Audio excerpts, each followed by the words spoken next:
ladies and gentlemen, now hosting the RizzoCast, put your hands together for Steven Rissotto!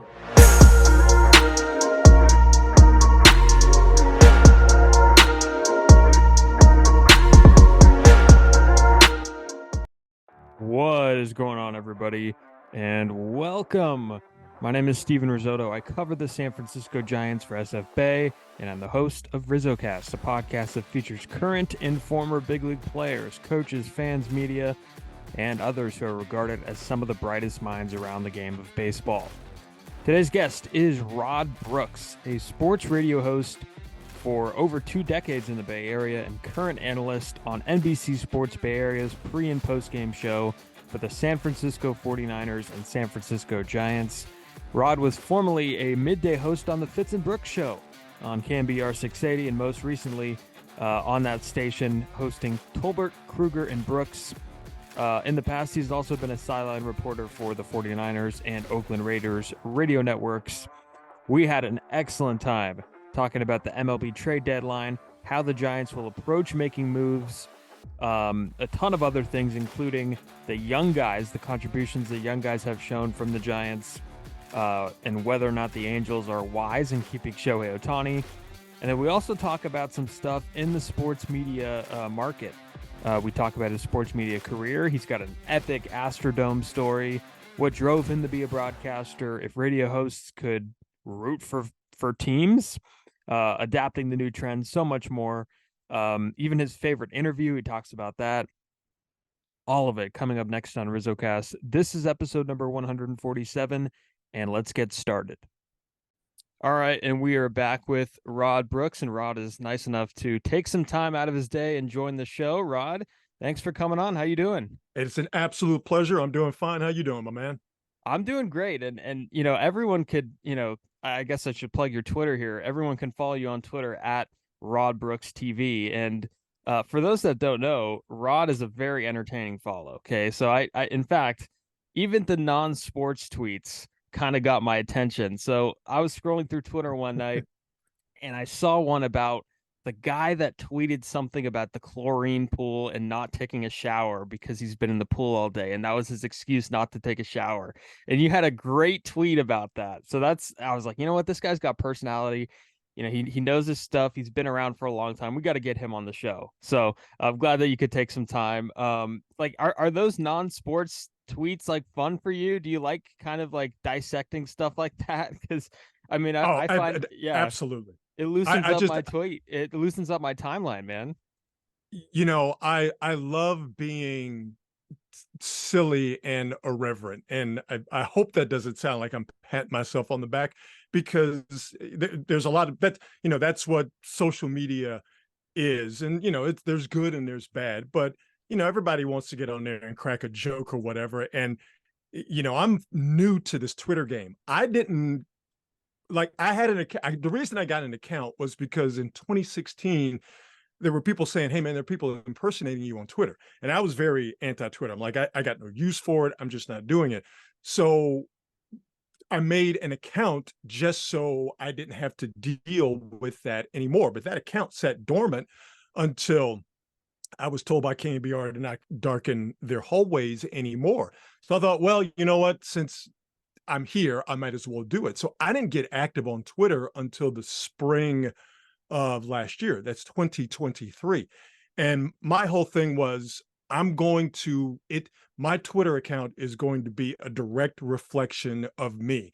Clearly, there's going to be a lot of sports dialogue on there, a lot of sports talk on there, and that's going to be my voice. But I wanted to have fun, and I wanted to have fun my way, and I wanted to be silly and irreverent, and I wanted to talk a lot about music, because I love music. I love playing music. I love discussing music with people. So there was going to be a lot of that. And I found very quickly that, I could operate within that space. And what was the great benefit is that I could actually hang out with a community of people that I see eye to eye with. Not on everything, but I see eye to eye with people that I connect with, people that have the same sort of, silly point of view people who like music, what have you. And that's how we hooked up. So I found it to be quite an enjoyable experience, even though Twitter is circling the drain for various reasons. I found it to be pretty cool because I can be me, which being me on radio, there were certain restrictions because that's just the nature of the beast, but I could be me on Twitter and I could hang out with like-minded people. And quite frankly, isn't that what life is all about? Part of the reason what life is all about is to hang out with people that you like, that stimulate your mind. Maybe you stimulate their mind, and we can all try and understand what the hell's going on together. Yeah, and that chlorine thing with the shower thing, that is pretty nasty, isn't it? I mean, well, yeah. I mean, I don't want to put old boy on blast, and we don't have to spend a whole lot of time talking about him. But that was either one of two things, and both of them are not good. That was either just a real silly way of engaging people, or old boy has some real hygiene problems. Because if you are under the impression that getting in a pool is a legitimate way of cleaning your body, then yo, man, I understand why you ran out of the back of the end zone, because the way you look at things is way off. Way off the grid. And speaking of off the grid, and you don't have to go too deep into this because I know some people like to keep this private, but you went on vacation, man. How was vacation? How was, kind of sitting back a little bit and enjoying that free time? No, man, it was absolutely wonderful. I mean, getting away to recharge no matter what you do is the best thing in the world. It was nice, as much as I'm enjoying my newfound Twitter involvement. It was nice to put the phone down, to close the computer, and not live in that space for a while. But one of the great things about taking a vacation is when you can forget what day it is. And it was nice to get to that point. But then once you got past that point, you kind of crest that hill and then you go down like, oh, I'm on vacation. I don't know what's happening. Now I really want to get back to what's happening. So then it was fun to reconnect. And boy, wouldn't you know, you reconnect, and what's the first thing you find out? People are still bitching and moaning about the Niners quarterback situation. So you think you unplug, but really you just stepped away and everything kept rolling in its normal pace. And now you jump back in and you go, oh, I didn't miss anything. I didn't miss a damn thing. Yeah, the real world unfortunately still exists. And one of those things Right. that is happening is the MLB Trade Deadline. So that's coming up here this week, and there's a lot going on. And by the time this is out, I'm sure more things would have already happened. So I guess usually when you look at this point in the calendar of the baseball season, what kind of comes to mind? What's the trend that kind of comes to mind when you think of the trade deadline? Well, that we expect so much to happen at the trade deadline, and then we end up being disappointed. I don't know if our disappointment is going to be as acute as it had been in previous years, because there sure seems to be a lot of teams, and the Giants are one of them, that think, okay, we can do it. I don't know if you're going to get big names, and obviously the biggest name is Ohtani, and he's not going anywhere because the Angels did the obvious thing, which is, no, we need to try and get some guys and win, and prove to Ohtani that he should stay in Anaheim. But the Rangers have already made a move. They picked off what the Mets have. The Cardinals are ripe for the picking. I think the Giants are going to be in there, and that's exciting for us here locally. But I think nationally, there are going to be people who go, oh, well, the trade deadline happened and nothing of significance happened. It's rarely ever the big names that make that big of a difference. And Giants fans understand this. I mean, yeah, they've gone after the big names like Carlos Beltran back in the day, but it's been those sort of, for lack of a better way of putting it, fringe transactions at the deadline that really, kind of gasses a team up. And I wonder for Giants fans this year, if they feel like we got to get ourselves a starter. We got to get ourselves, and I'm just throwing names out here, we got to get a Verlander, or we got to get somebody to help middle infield wise. It has to be Tim Anderson. If they don't get those guys and it's someone else, are they going to be satisfied with that and understand the situation? Or is it going to be, well, Farhan couldn't get it done again. I think because this season has been a surprise for a lot of Giants fans. I thought before the season started, the Giants had a chance to make the playoffs, but I thought they would be on the edges of that third wild card spot. Never in my wildest dreams that I think the Giants would have, as they do now, a serious chance of winning the division. So now that expectations have been met, and in some instances, for some people, surpassed, I wonder if they're going to be okay with the deadline deal not being one that blows people's minds. Yeah, and who knows if there's that piece out there that even could blow people's mind. I know Scherzer's available. I guess going into the season, nobody even thought the Mets would be in the position that they're in, and now they're making Scherzer available. I'd assume Verlander's available. Now to the Giants real quick, and I do want to get to Ohtani in a second as well, but to the Giants' point, I mean, it always seems like they don't have a clear need. Like it always seems like there's always like something or someone coming back from the injured list. Like for example, like we've been talking about their need up the middle, and you look, and if they get a guy, you have Estrada coming back, Crawford just came back, Luciano's in the big leagues now, so Haniger's coming back, they have outfielders, and it seems like they starting pitching, like you think it's a need, but they also have Alex Wood who's pitching out of the bullpen. They have Jacob Junis who's pitching out of the bullpen. DeSclafani's pitched out of the bullpen once or twice, so it's almost like there's needs.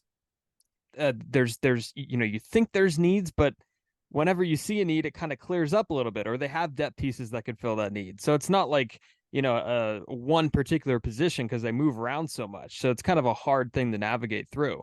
Right. Yeah, it's not obvious and glaring, but it's hard for people to understand that. It's hard for people to get that. And I wouldn't be surprised if the Giants didn't make a move, because they would have the same point of view you have, is that, well, we got guys coming, the cavalry is coming.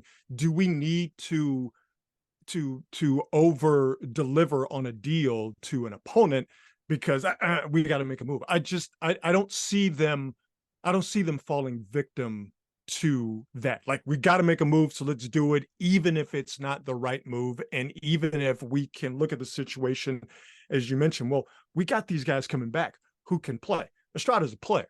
Haniger's a player. We know that. I do think, and this is just my opinion, I do think the starting pitching thing, boy, it'd be nice to have another guy. It really would be nice to have another guy.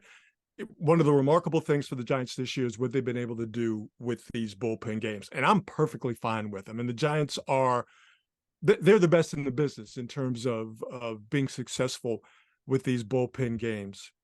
I understand Major League Baseball is changing, and we've seen openers in bullpen games in the playoffs before. But man, nothing better than having a starter go out and do his job, even though that job is not as strenuous as it has been before. It used to be you had to go 7 in a playoff game to be that dude. Now you can go 5 in a playoff game and everybody goes, that's a good job. Hey, we might not like it, but that's the way baseball is right now. If you can have a guy in today's baseball to help you do that, to go along with your obvious number 1 starter and a number 2, and I do think the Giants, clearly they have an ace in Webb.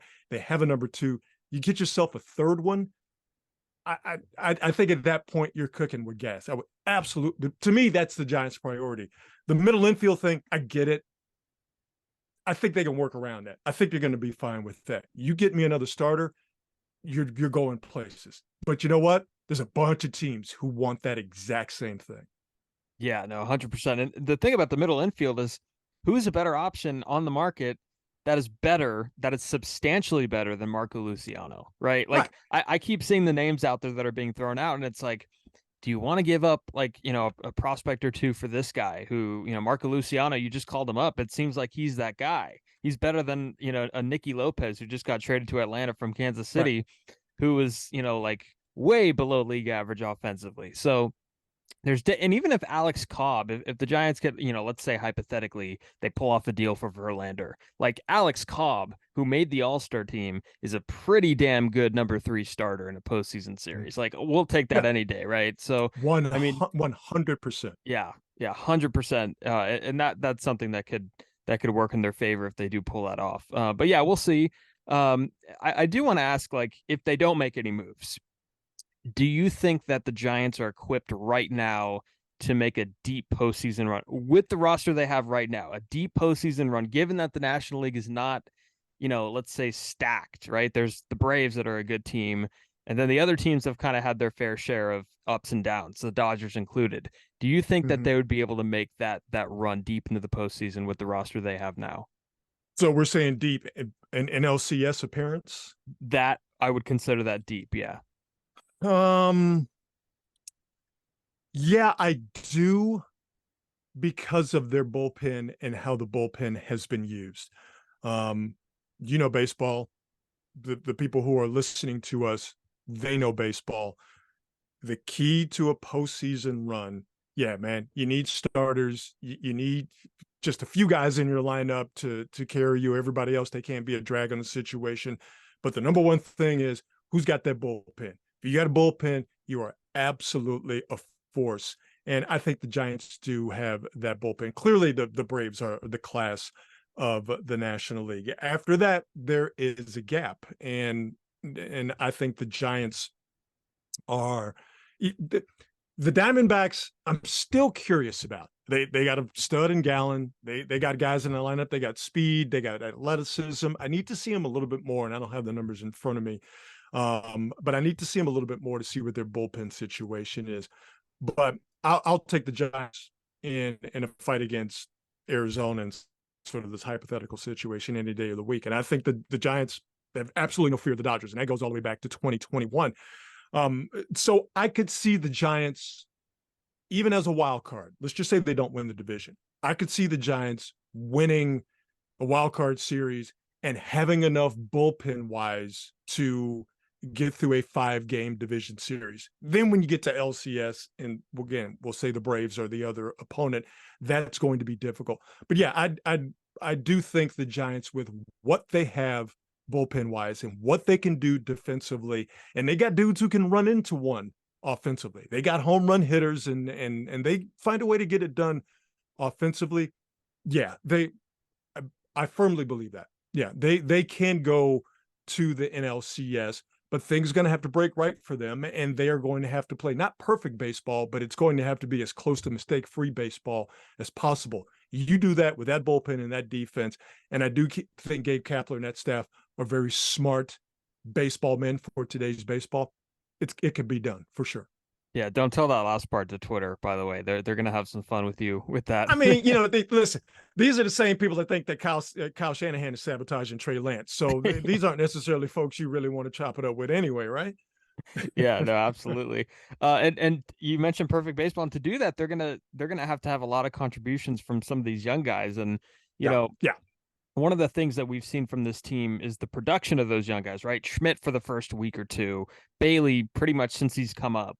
A little bit of Beck and Matos here and there, Sable mixed in, and now Luciano's up. I mean, how impressed have you been with the direction of this organization when it comes to promoting these young players? Because a lot of these guys did not need to be promoted this year, and the Giants decided to take that bold step and promote them, and they've done really well. Very impressed. This is what the people have wanted for a while. They wanted it last year. The Giants front office, the executives, they held their water, and they're finally giving the people what they want this year. And we're seeing it pay dividends. That has been the big development. That has been the big surprise. And I think even if the Giants, even if it's a flame out, even if they swoon here in August and they don't make the playoffs, I think this season has been a success because we, the fans, the interested observers, we've seen these young kids that they've been, for lack of a better way of putting it, promising us. We see them and we go, damn, they can play, led by Bailey.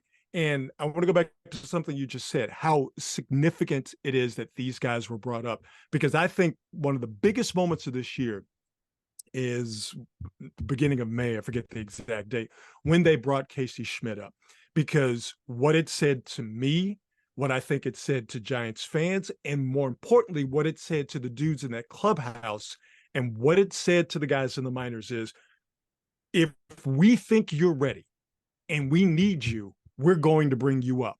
We're not going to jack around with your service time. We're not going to play these games that we've seen teams Giants included, play.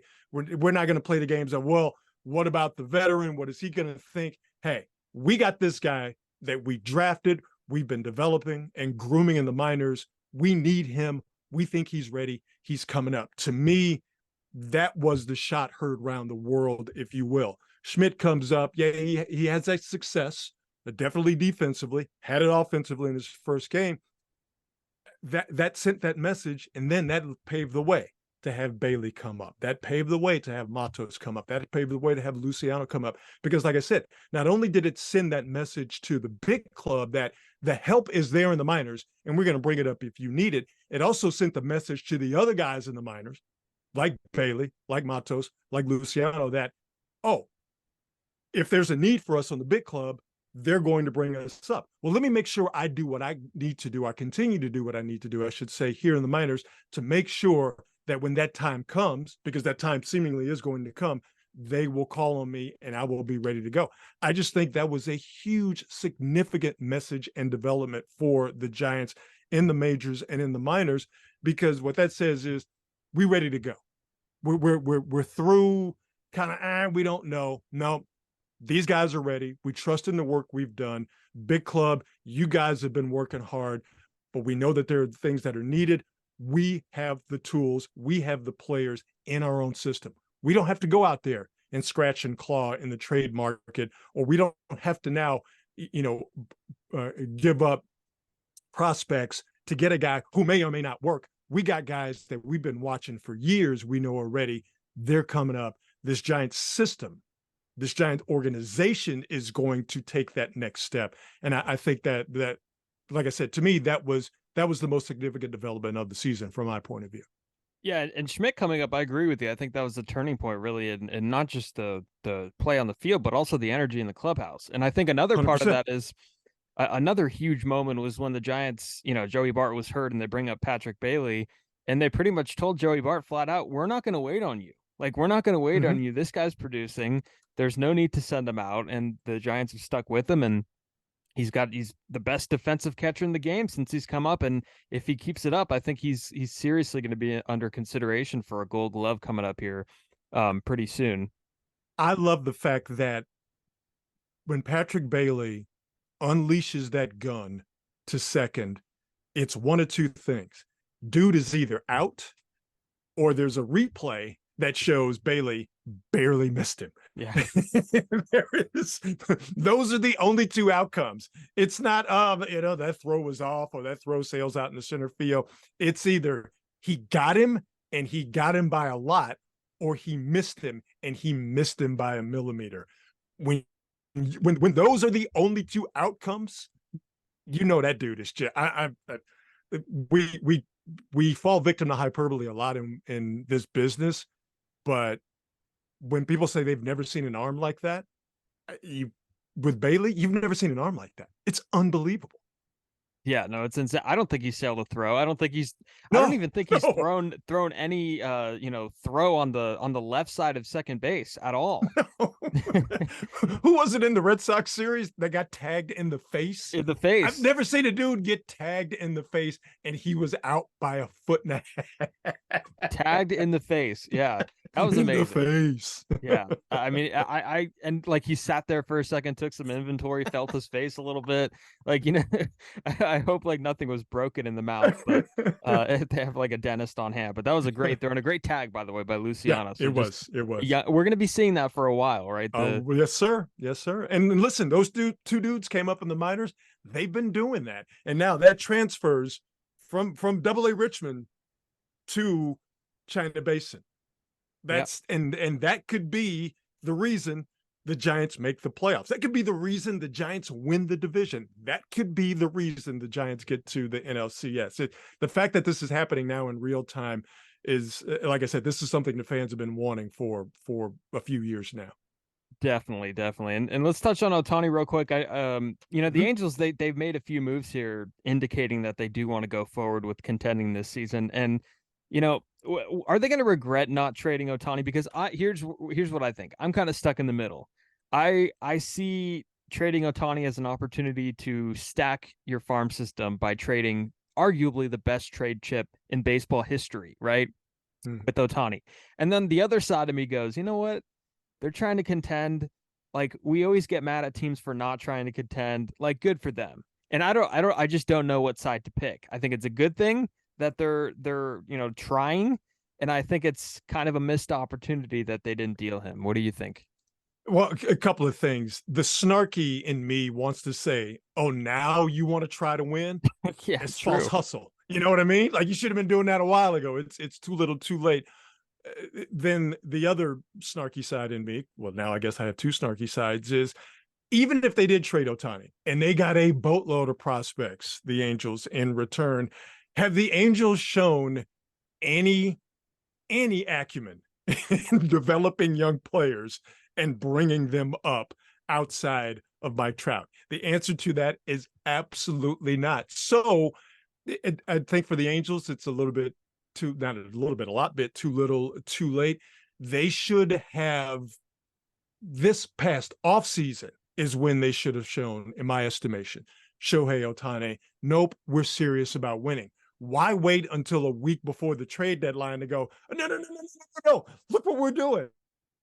I mean, he knows what the Angels are all about, and he knows that they're not necessarily all about competent baseball. So, yeah, I think the Angels did the obvious thing, but at this point, unless they do make a deep run in the American League playoffs, I just don't see, even if they do make a deep run, Ohtani is going to talk to teams to see how much money he's going to get. And I'm not saying he's only motivated by money. I don't know. But I will say this, he'd be one of the few humans in existence who would not look at a contract that's close to $500 million or maybe more and at least think about it. I'm sure he loves baseball, but he's worked very hard to become the best baseball player on the planet and one of the greats of all time in a short amount of time. You wouldn't want to see what the Dodgers are offering. You wouldn't want to see what the Giants are offering, or what the Yankees or any other team would be offering. Yeah, man. I mean, Ohtani's a unicorn, but he's not a fairy tale. He's still a human being. So even if the Angels do actually pull this off and get into the playoffs and go deep, he wouldn't be doing right by his representation, and he wouldn't be doing right by his talents to not see what other teams have to offer, because other teams are going to rightfully offer him a boatload of money. Yeah, I mean, in this offseason, I mean, I see the talking point where it's like, oh, the Angels are trying to show him that they're going to be aggressive. Well, you know what? This offseason, when Ohtani gets $650 million flashed in his face by the Dodgers, he's going to forget all about trading for Giolito in August, right, or in July. How do you say who in Japanese? Exactly. $650 million. That's going to trump showing some hustle a week before the trade deadline. That's just 100%. That's too little, too late, Angels. And also, isn't that the story of the Angels, though? By the way, too little, too late. Exactly. And you brought up a good point about their player development. Like, Trout was over 10 years ago. Like, that was right. And I was thinking, I was on another podcast talking about this, and I was like, who have they developed that has come up and made a contribution in the last 10 years? Like, I can't even think of anybody that has, they've drafted and developed for other teams that have gone on the other teams and played well. Like, there's nobody. It's just they have been living, the Angels, and not doing it well. They've been living exclusively in the free agent market. And the two guys you think of, Rendon was the latest one. And then before that, it was Albert Pujols. And what did that get him? Nothing. Absolutely nothing. Yeah. A one playoff appearance and a sweep from Kansas City. Yeah, not a fun time. All right, Rod, I want to get into your career a little bit in sports media. I know that you are a Houston area guy, born. Yes, sir. Right? Yes, sir. So take me through kind of that sports scene in Houston, because we hear so much about it. But I know the Astrodome was there during that time, right? It was being used properly now it's being used for what, prep sports, whatever's going on in the Astrodome. Nothing. Who knows? It is a giant storage facility. Oh man. Is that does that suck to see? Like, Actually, I'll tell you a story, and I'm feeling free about telling this now because I dated a lawyer, so that means that I'm a paralegal, so I know the law. Clearly, I'm being facetious. So maybe I'm not sure about this, but I think the statute of limitations has run out. I grew up in the Astrodome. That was all. It was all I knew. Okay, that's where I went to watch the Astros. That's where I went to watch the now defunct Houston Oilers. That's where we used to go watch the rodeo, demolition derbies, concerts, all sorts of stuff. So that was my place. Just like Candlestick has a place in the hearts of Giants fans and Niner fans, that was the Astrodome to me. But it wasn't the greatest place in the world. It was an air-conditioned building in a place where you needed to have an air-conditioned building to watch sports because Houston could be quite oppressively hot and humid. So I moved here to the Bay Area and started way back on the Ticket 1050 in 1997. And that was the year the Oilers left Houston to go to Tennessee. And to me, that was sort of that the book was closed on, the football team that broke my heart, and the book was closed on the Astrodome, even though the Astros still played there, but they were on their way to moving out to then Enron Field, now Minute Maid Park in downtown Houston. So, it made me sad before because that was an era of my life that had, that was done. Now, you're moving on. So, when I go back and I see the dome, and it's literally right next to NRG Stadium where the Texans play. You have this giant new modern stadium, and they have the Astrodome, which looks small in comparison. So when I go back there and I see that it's still there, it doesn't make me sad. It's just kind of like, wow, they still haven't figured out what to do with that building. But I found a way to come to terms with it because back when I was still doing the sideline reporting for the Niners, they played the Texans in, I believe it was in 2006. And I did a little TV spot for, I think it was Channel 2 for like a Niner, sort of pregame show that ran on Saturdays. And they wanted to do something about the dome. So they asked me if I would get in front of a camera, crack wise, and talk about the dome. So I said, sure. They tried to get us in the Astrodome. Well, the Astrodome has basically been condemned. They said you can't go in there because we're afraid that something would fall. They literally said this to us. Something will fall, it'll hit you, and the city of Houston will be liable. So you can't go in, but you could film on the outside. Okay. We filmed on the outside by the gate. Then we moved closer. And we stood in front of one of the doors. And I will never forget this. I was being a wise guy. And I was like, let me see if I can open this door. And the door opened. And I was like, well, we might as well go in. Long story short, we were able to get down to the floor of the Astrodome, and there were still the sliding pits because it was AstroTurf, but you had the home plate pit, first place, second place, blah, blah, blah. They still had the sliding pits. I see the pitching mound. I go to it. I pull off a tarp, and the rubber is there. And I was like, wow, look at that. Then I looked at home plate, and I went, I wonder. Pulled the thing back. There's home plate of the Houston Astrodome. So in that moment, I made a decision. I was like, if they don't want this thing and they don't think that home plate is important, then I guess I'll take it. So I dug up home plate from the Houston Astrodome and I took it, brought it back on the Niners team charter, brought it to my house. And like I said, I think that was 2006. The home plate of the Houston Astrodome is in my backyard right now. I'll see if I still have a picture of it on my phone, or I can even take a picture of it and I'll send it to you if you care. But that was me really closing the book on it. And the reason I took it is, I don't know if you remember this, but when Candlestick closed that last game, they dug up home plate at Candlestick and transferred it by helicopter to then AT&T, or then to Pac Bell Park, where I will assume that home plate is still there. Because I was broadcasting that day for Fox Sports Net Bay Area, and I thought, how cool is that? That's what you're supposed to do. That's a nod to history. Take home plate from the old park and bring it to the new park. And the fact that they didn't do that for the Astros, the Astrodome, and then Enron Field, I thought was bullshit. So I'm thinking, if y'all don't care enough about it, I do, I'll take it. So I liberated it, where it now happily resides in my backyard. So that was me. That was it. I was done. The end of it. I hate that the building is still sitting there unused. I wish they would find something to do with it, but I made my peace with it. I got what I wanted out of it. So whatever you do with it, that's up to you. So how did you get it on the 49ers team charter plane? Like, did you get like weird looks when you were trying to bring that thing on? It was I put it in a bag. Okay. But it'd be funny if I was walking down the aisle with home plate. I put it in a bag, and here's the thing about it.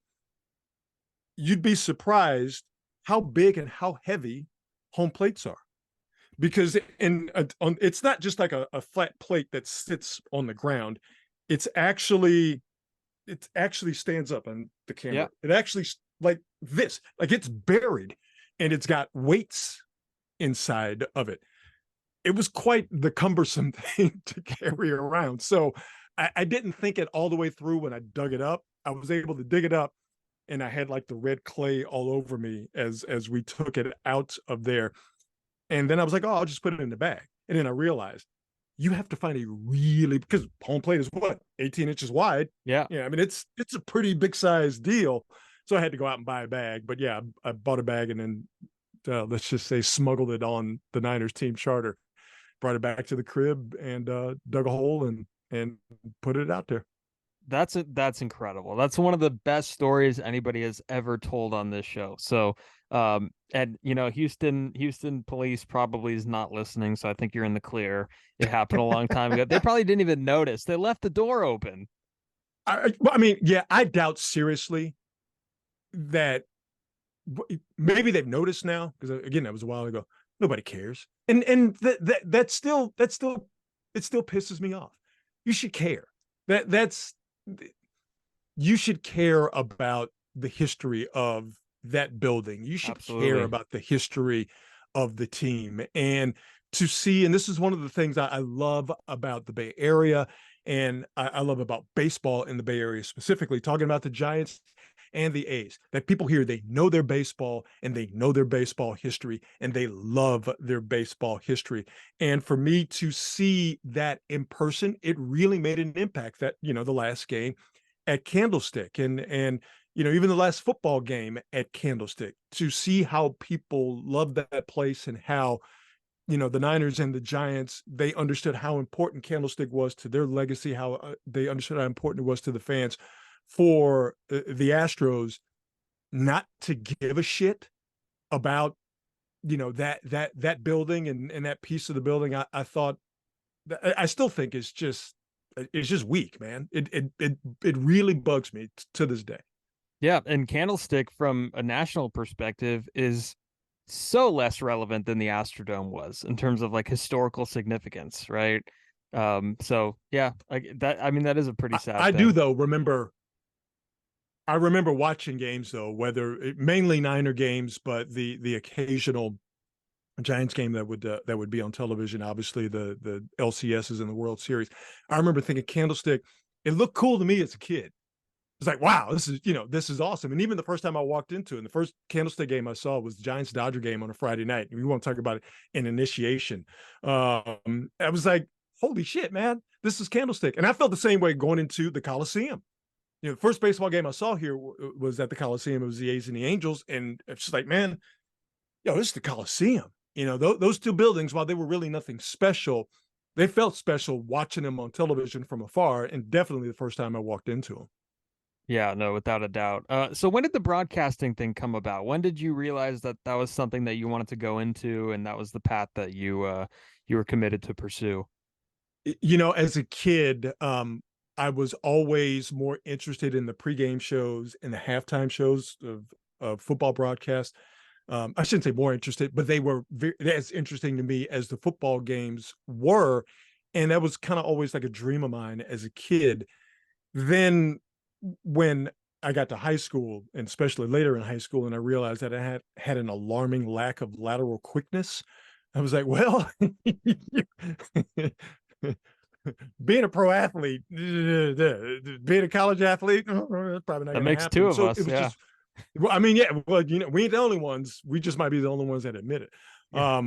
But what do you do to be sports adjacent? And what was really cool when I was in college was that sports talk radio was in the beginning stages of blowing up, where every city was getting one. Some cities had two sports talk radio stations. That was a viable career path. ESPN was still somewhat new and exciting. You're like, wow, that's a thing you can do. So, sports and sports broadcasting became a priority for television stations and for radio conglomerates, what have you, around the country. So these opportunities started to open up.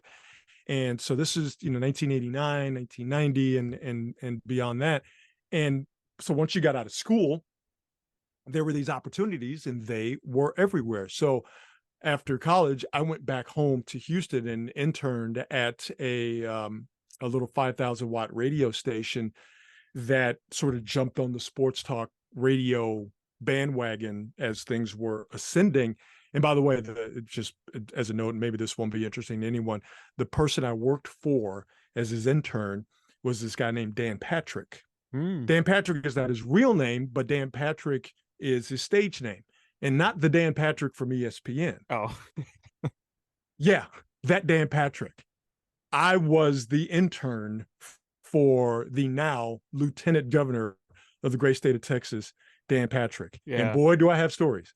So that was the guy I was an intern for. Long story short, you go from intern to board op to the guy to go get tape. Then you become a reporter. They let me do some shift work on some filling work on some shows. And like, oh, I can be a sports talk show host. Did that for a few years. And then in August of 97, the Ticket 1050 comes online, and they were looking for young, cheap talent. I was young. I was cheap. I was willing to move. And thanks to Tony Salvador and Bob Agnew and Paul Marzalak and Darren Chan, who is the broadcast engineer for the Giants radio network, they hired me. And my first show on KMBR on the Ticket 1050, and I think the first day I started was August 8th, 1997, was called Brooks by the Bay. And I was the midday guy. Ron and Don were in the morning, Jim Rome after that, Brooks by the Bay, and then Dan Cilio. And that was the beginning. Kind of worked my way through that KMBR system. And the Fitz and Brooks show started in, I believe, either late 1998 or early 1999. And being paired with Bob Fitzgerald was the absolute best thing in my career. He is family to me. And if it hadn't have been for that pairing, we probably wouldn't be here talking now, because the two of us together, we were damn good radio. And we did that in two stints, and we made an impact. We made a name for ourselves together, made a name for ourselves individually. And because of that, I've been able to stay here and make a career for now 26 years and counting. Yeah, no, it's been a really awesome career, and I told you before we got on here, before we started to record, that I would listen all the time on the way to school, and it was kind of the midday range where, if we had like a off day of school, I would turn on the radio and I would hear you guys too, and one thing that's interesting is that a lot of people my age, Rod, like they'll turn on sports talk radio, but it will be more of in a podcast form, kind of like this, and they don't necessarily listen to the AM and FM stuff. And I mean, it kind of goes almost for, television too, to some extent, because we live in the era of the hot take, right? And people of my age and people everywhere, we get our information in 20-second blasts, right? On Instagram and Twitter. And, we watch 20-second videos, and that, kind of gives us the perspective that we need, I guess. So, I mean, is it concerning to you when you turn on the TV and like you see just a ton of hot takes everywhere with very little stuff to back it up? Or maybe that's two different questions about the hot take and, younger people not really listening to, Bay Area sports talk or sports talk in general.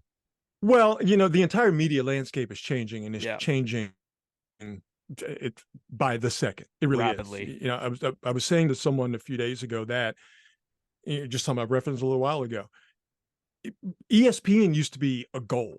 ESPN was that was a place where you wanted to be.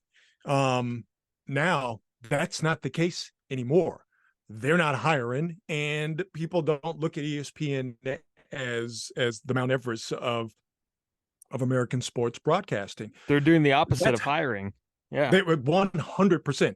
And so that's how the sports media landscape is changing, and changing rapidly, and changing continuously. Everything is finite. Things change. And so I'm not necessarily like, I can't believe it. Yeah, I can believe it. Because that's just the way life works. I do think, and this is just my own personal opinion, I do think the hot take thing, I think it is lazy. I think it can be at times dangerous, but again, that's just where we are. And there are people who are good at it without falling into the trap of being lazy and being disingenuous. And I think that there are people who look at that and go, well, I can do it. Anybody can do it. And it veers into the, no, you ain't got it like that, champ. So I do believe that the cream rises to the top. I do believe that the ones who cannot do it will fall by the wayside. But it's going to take time. And the consumer, all of us, we are going to have to be the ones that make sure that the folks who can do it, they're the ones that get the run. They're the ones that get the shine. The ones that can't do it, we don't need to prop them up. If they tweet something stupidly, we don't need to quote tweet it and go, look at what this idiot said. You're still giving them what they want, which is engagement, which is oxygen. I think we as consumers, we have a part to play in all of this. We can't decry the state of media, really, but to get it back to the playground we operate in, we can't decry the state of sports media and not do our part to fix it, to change it. We just can't say how terrible it is while consuming the terrible stuff and going, oh my God, this is terrible. We need to be smarter, to force us in the media to be smarter. And I think that television executives and radio executives, they are struggling to figure out how to operate within today's media landscape, how to give people good content in the right amount, as you mentioned, 15, 20-second bites, or maybe even a little bit more, but to serve as many people as possible. They are very much struggling with that. Radio has been struggling with it for years. And again, television, they're struggling with it right now because both of those entities, they are losing to not necessarily social media, but the social medialization of how content is absorbed. And until they figure that out, you're going to have more people or more executives who go, we'll just go with the hot take stuff. Like radio, they saw this coming a few years ago and they tried to pivot to that. And what has that got in radio? Nothing. And I'm not just saying this because I don't work in radio anymore. People don't listen to the radio anymore. They just don't, not in the way that they used to. People just don't bang with it like that anymore. And television is definitely afraid of that happening to them. I will say this, that my bosses at NBC Sports Bay Area, Matt Murphy and Justin Hathaway and Dave, they said to me when I first started working with them, they go, we don't do the hot take stuff. We don't want you to do the hot take stuff. And I was like, whew, because I ain't the hot take dude. Clearly, as much as you've heard me ramble on here in our conversation, I have no idea how to distill something hot take-ish in 15 to 30 second, bites. I think that context is important. And I think that understanding the entirety of the situation is to me, that's how you best serve the audience. And until we figure out a way to marry those two, sports media is going to be in the current state that it's in. Yeah, 100%. And we'll wrap up in just a second. A few more things here for you. Is it acceptable for a radio host, to be a fan of the teams that they're covering, right? Because I see it sometimes where, they'll head to games decked out in the team's gear and everything, and then other people are more uptight with that kind of stuff, and they make it known that either they grew up in a different city. You're a Houston guy. I don't know what kind of ties that you have to fandom ties that you have to the Bay Area teams. You worked for them, or you worked for the Niners, right? You did the sideline reporting. Yeah.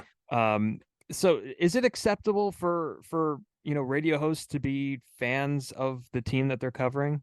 I say on this, to each his own. But to me, the main thing is it has to be true and it has to be genuine. As we talked about, I'm from Houston, and while I have been in the Bay Area longer than I was in Houston, I have not and never will try to present to Bay Area fans that I'm one of you. Like I want the Niners to win. I want all the Bay Area teams to win because makes my job easier, but also because I know how happy it makes all of the fans here. I don't root against any of the teams. I want them to win, but it would be very disingenuous of me to try to present myself as I'm a Giants fan and you got to see me as a Giants fan. I'm one of you. I'm not. I cannot. This is just me. I cannot in good conscience present myself as I'm a Niner fan, I'm a Giants fan, I'm a Warrior fan, when, hey, man, I didn't grow up here. I still feel, even though it's 26 years, I still feel that I am being allowed to be a presence in sports media here in the Bay Area by the graciousness of the Bay Area fans. They have taken me in as one of their own, and I appreciate that, but I cannot represent myself as really one of them because I'm not. But if you're from here, you grew up here, this is your home, this is the team you've been living and dying with, and you happen to be on the radio or TV or whatever, in this space, and that's how you present yourself, hey man, that's real. I'm cool with it. Because you're not faking the funk. You know what I mean? The one thing I learned, especially about the Bay Area, don't pander. People will absolutely see right through that. Don't try to be something you're not, because people here are smart. They will pull your card and they will see right through that. And don't try too hard, because people here that when you come at them, I'm one of you. People here, they recoil on that. I've seen it. I've been here long enough, dude. I've seen dudes come and go because they tried too damn hard. And to me, the number one way you try too hard is to get into this market and front and be like, no, I'm a fan. No, just be real with people here. I'm not from here. I love it here. I want to be a part of what's happening here, not just sports-wise, but culture-wise, everything. I want to be a part of what's happening here, but I don't know everything. I wasn't here for the lean years. I wasn't here for the good years, but I want to be here and be a representative of the people and be true to the people. And I want everybody here to be happy, because there's nothing better than when your team is winning or when your team wins a championship. And to see people, I think about the two instances, the night the Giants won in 2010 and the night the Warriors won their first championship. I've never seen people so happy. And you have to be a real miserable human to not want that for people. And then when you see they get it and go, oh, I want that for y'all, as much as humanly possible. And for me to be an observer of that, and for me to talk about that, to go along with that ride, I couldn't ask for anything better. But I just think you got to be real with the people, and you got to be true. And if you try to front and be like, no, I'm one of you, just folks here are just way too savvy for that, way too smart for that. Yeah, 100%. They're very well informed. They could see right through the bullshit when it's presented to Oh them yeah. for sure. Oh yeah. Yeah. How is the transition? And I don't want to say transition because you've kind of moonlighted with TV before. So it's not like a complete transition, I guess, from, being behind the radio and, people know what you look like, right? We know what you look like. It's not some like anonymous voice from the radio that we've heard for 20 years. But we're getting to see you more on TV in kind of an analyst role on the pre and post game shows for the Giants and for the Niners. Has that been like has it been a tough change to transition full time out of radio to something like that? Nah, man, it's been the best thing ever. It's been so easy. It's still Um, sports. it's still sports, 100%. And long as you know what you're talking about, and long as you're being true to yourself and you're being real with the people, it is all good. I'm not afraid of a television camera. As you mentioned, I've done TV stuff before. Shout out to the homie Jim Kozimor on Sports Talk Live. Did Legend. stuff way Gotta back get in the him on day here. when, yeah, Co's good people. Been on Co's. Like, we worked at that same 5,000-watt radio station together in Houston, back in the mid 90s. So been knowing Co's for a long time, but did some stuff for Fox Sports Bay Area way, way, way back in the day.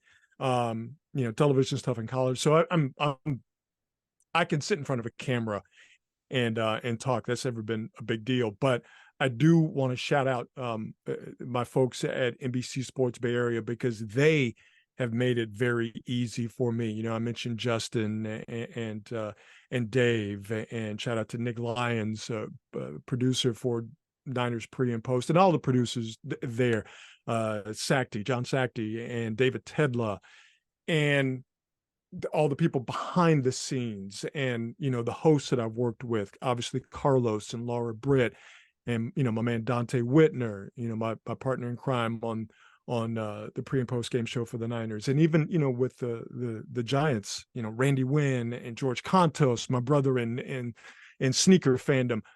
Those people have been so nice and so gracious and so helpful and so welcoming that there has been absolutely no transition. And I hope, and I'm positive that it does, that the confidence I feel in those studios in front of a camera comes through on television, because I am comfortable. I am having fun. And radio was a great time in my life. But this television thing is fucking awesome. I mean, it's my dream as a child. I think I said this earlier. I'm sure I said this earlier, that when I was a kid, as much as I love watching football, even if it was the Oilers, man, those pre and post game shows were mind blowing to me. Like, you could just sit and just talk about football. And as a kid, I wanted to be on television wearing a suit, talking about football. And what am I doing as an adult? I'm doing what I wanted to do as a kid. I'm on television, wearing a suit, talking about football. Holy shit. Yeah, doesn't get much better than that. Yo, man, come on. That's awesome. It's wild. Yeah, grinning from ear to ear for those that are listening. Final thing, and I know I've kept you way too long, but I'm going to ask it. It's all good. You've talked to so many people on the air, on KMBR, now at NBC Sports Bay Area, so many people that have come through and that you've interviewed. Do you have a most memorable interview subject that you've talked to over the years? Boy, It's a loaded question. I do. I have, because this changed the way I thought about football, and more importantly, greatness. When Jerry Rice became a Raider, I was doing the sidelines for the Raiders then, and they still had training camp in Napa. and I was sent up there by the great Lee Hammer to cover training camp for a few days, whatever. And I don't know how the hell this happened, but I got a chance to sit down and talk to Jerry Rice. Jerry Rice, even before I moved to the Bay Area, was one of my favorite football players. To me, he is the greatest football player of all time. So holy crap. So it was the standard boilerplate interview.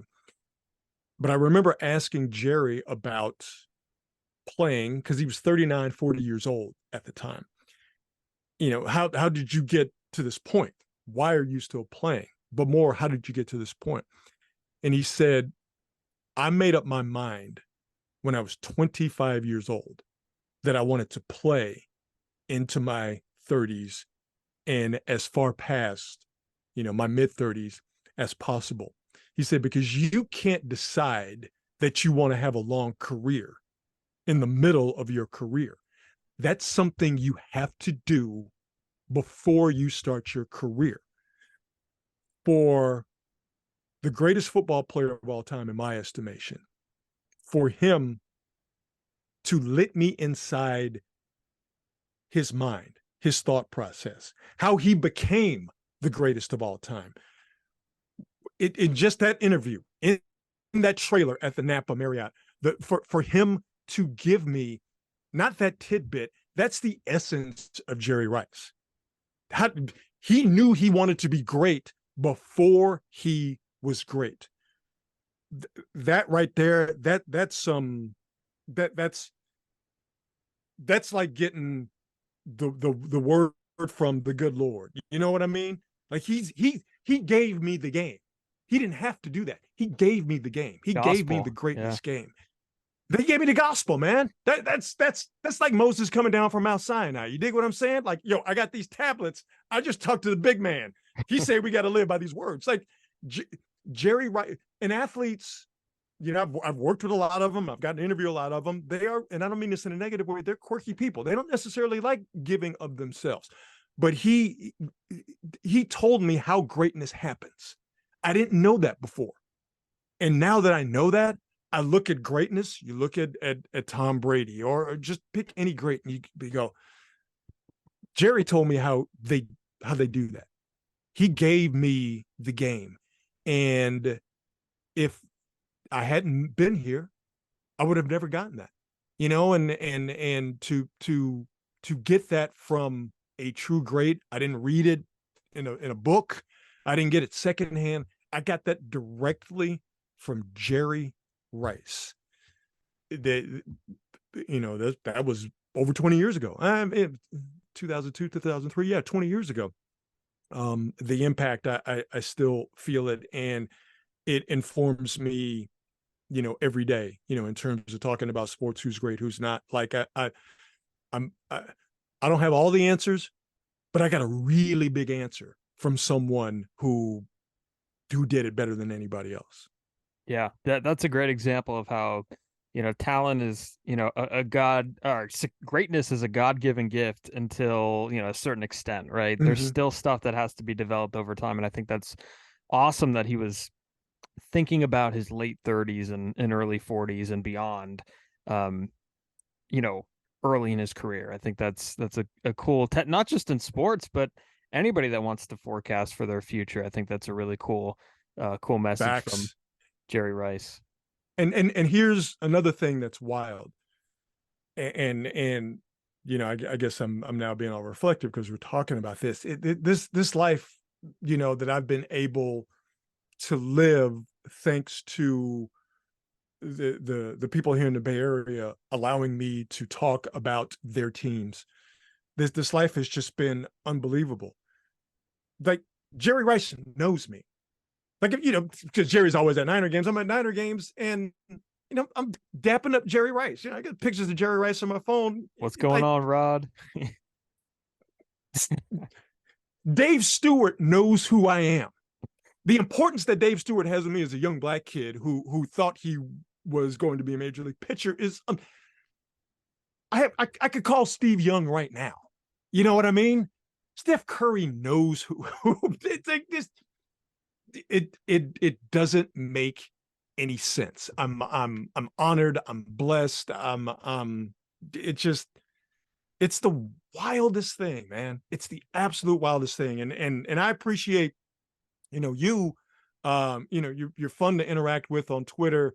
This conversation has been a blast, and thank you for the kind words. And like we were saying before this thing went hot, you were like, I just listened to you back in the day. I hope that didn't make you feel old. Nah, man, this OG status that I have been gifted, by folks like you and folks who are listening and folks who even aren't listening, this OG status that I've been gifted, I I'd rather have it than not have it. So, man, I thank you.